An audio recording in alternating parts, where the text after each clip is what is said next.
Si Rick, ayaw niyang mag-shoot, pero pinindot mo ulit ang play kaya ipinadala ko siya sa kuweba. Malalim, basa, at napakadilim ito. Binigyan siya ng ilang oras na may ilaw. Para ayusin ang gamit, hipuin ang pader. Maglatag ng lubad sa tolda, bodega, cubeta. Maglagay ng marka at ayusin ang food container. Idinikit niya ang sipilyo gamit ang velcro. Nilagay ang thermos sa sulok para hindi matamba. Si Rick ay gumagala ng pahakbang. Binabanggit bawat galaw at gumagawa ng ruta. Ngumingiti siya para maghahiking. Hindi pa niya alam ang naghihintay sa kanya. Patay na ang ilaw. Talaga, ganap na dilim, hindi makita pati ang sariling daliri. Naiwan si Rick sa lubos na dilim. Mga video camera ko lang ang nakakakita ngayon. Naglakad siya ng maingat, batay pa rin sa alaala.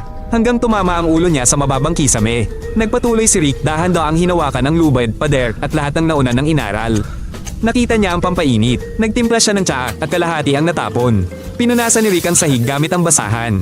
Nakahanap siya ng pagkain at kumain sa alaala. Natulog siya sa sleeping bag. Nakikinig sa ingay at sinubukang hulaan kung gabi na ba o sumuko lang ang katawan niya. Ganoon lumipas ang unang araw. Sa ikalawang araw, sinimulan ni Rick ang kanyang gawain. Gumising siya ayon sa kutob. Nag-ehersisyo siya ng bulag. Nagbilang ng malakas. Tanda na niya ang pagkain.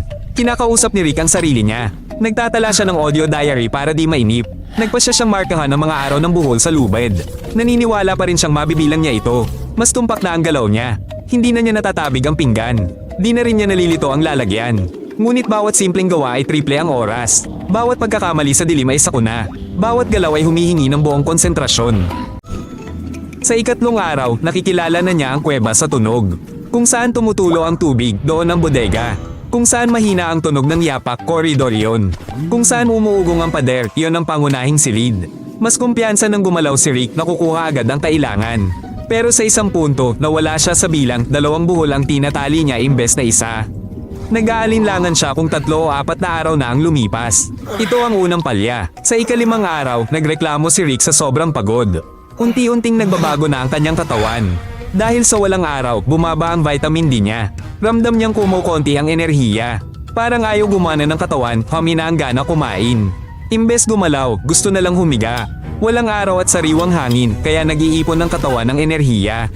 Makikita siyang mabagal mag-ehersisyo, humihinto sa gitna. Madalas siyang nakaupo lang. Sabi niya sa diary, araw lang ito na walang gana.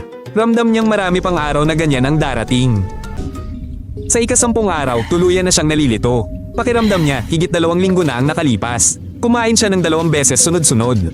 Akala niya, matagal na ang pagitan ng kainan. Halos 1 araw siyang hindi kumain.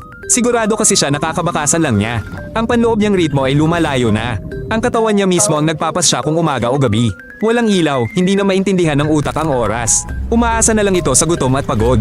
Sa ika-20 araw, may lumilitaw na phantom na tunog.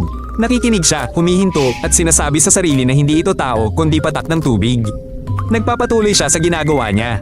Pero habang tahimik ang paligid, lalo niyang naiisip na may kasama siya. Normal lang ito. Sa paghihiwalay, pinupuno ng utak ang kawalan ng mga katahang isip na senyales.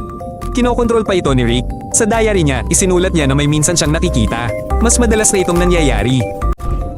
Sa ika-30 araw, puro usapan sa imahinasyong kasama ang record niya.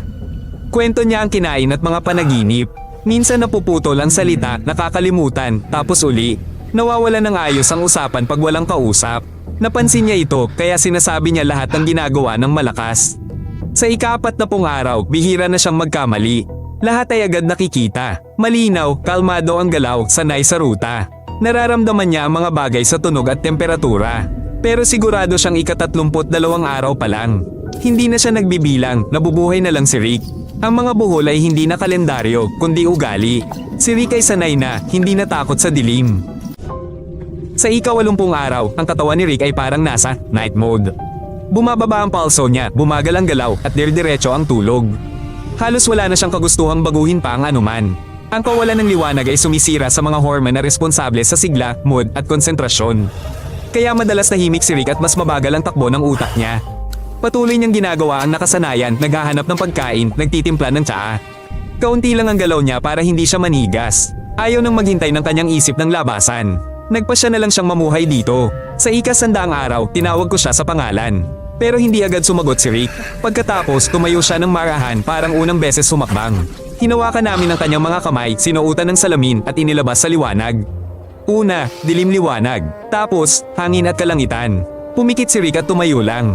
Kusang umagos ang kanyang mga luha. Hindi na kailangan ni Rick ng salita.